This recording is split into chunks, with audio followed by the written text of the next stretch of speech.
All right, being a college kid, I know that we can always use a little extra cash here and there. So I'm going to teach you a quick way you can save $30 just by changing your own oil on your truck. All right, first thing we're going to talk about are the components that you actually need to change your oil.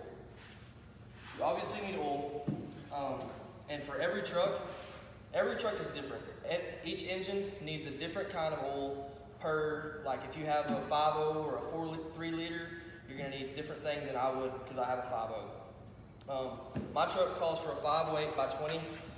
It's not that what I like, it's just what every truck needs something different, so that's why I got this.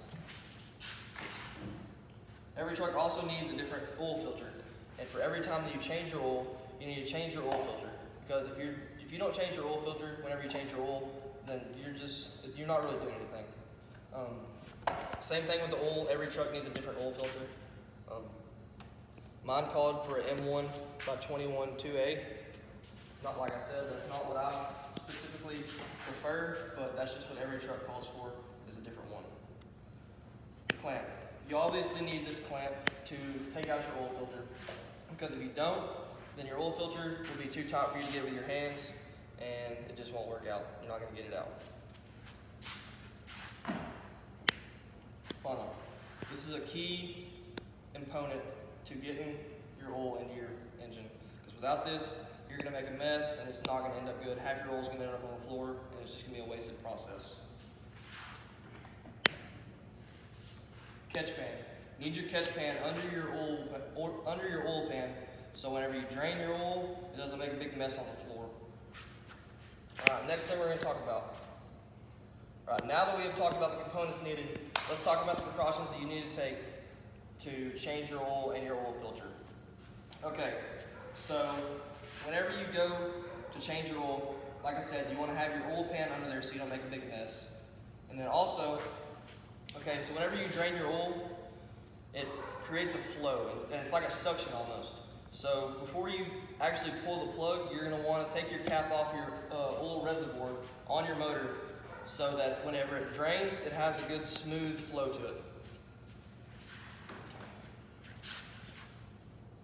All right, third thing we're going to talk about. All right, now that we've discussed the components that you need and the precautions that you need to take to change your oil, now we're going to change my oil. But to save time, I've already done all of it. I've already drained all my oil, but I'll explain how to do it. Okay, so I've got my oil pan under there. I get under the truck after I've taken off my cap, and I drain all of my oil out. Make sure that it all comes out. It normally takes about 10 minutes for it to get fully drained. After that, you're going to want to take about a half a quart, which is one of these small bottles.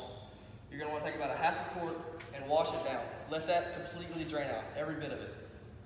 It's kind of a waste of oil, but trust me, you're going to want to do it. That way your engine runs smoothly and you get all of your used oil out. Okay. After that, you're going to want to put your plug back into your oil pan. And then when you do that, you're going to, if you've already taken out your oil filter, you're going to want to replace it. But if not, after you've already put your plug back in, take your oil filter out. Make sure that all the oil is drained out of that completely. And you want to put a couple of ounces of oil back into your oil filter, your new one. You're going to want to screw that in. And then whenever you do that, you'll need to, after you put your oil filter back on, you're going to want to fill your truck completely up with oil. After that, you're going to want to put your cap back on, which I'm about to do. All right, cap's back on. Now, to make sure that you didn't lose too much oil and you don't need to add more, you're going to want to check your dipstick, which I've already done, and it's completely good. Okay, so now that you've done all this, you're going to want to get rid of all your stuff, drain your oil properly so it's not a harm to the environment and everything like that. If you need to take it to a waste, do that. If not, then find another way to do it. Okay. I feel that I've taught y'all a good way to change your oil. I hope that I've really saved y'all a little bit of money. I hope that you've learned. I hope I didn't just ramble on too much. And thanks for watching. That's it. Almost 5 minutes.